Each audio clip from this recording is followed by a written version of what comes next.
Now, you mentioned the AsthmaMD app. What does the AsthmaMD app do, and what makes it so useful?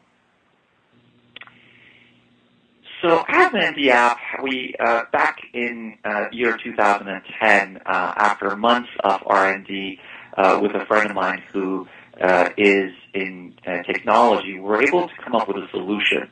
And I did that mainly because I've always been interested in finding a technological way to approach care for chronic disease. And asthma is the most common chronic disease in children.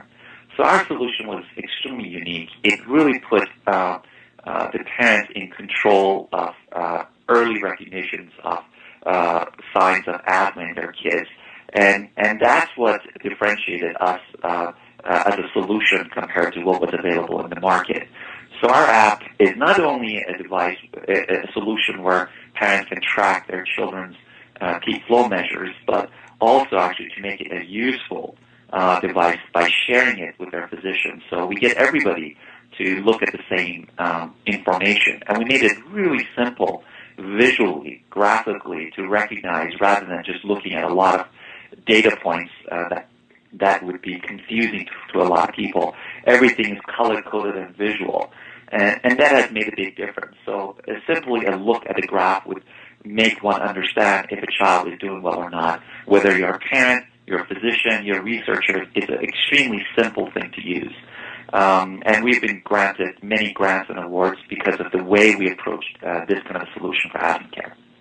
Now, you mentioned also that it's useful for researchers. I thought this was one of the most interesting things about the app. Why is it useful for researchers? So we were the very first app to incorporate these crowdsourced data that's gathered by the users using the device. And we are very clear about this, that all the identifiable information are not gathered for this. It's purely for information for asthma. And this, in aggregate form, is sent to researchers. So what they can do is look at specific geographical areas where there is an exacerbation of people, a lot of people having symptoms.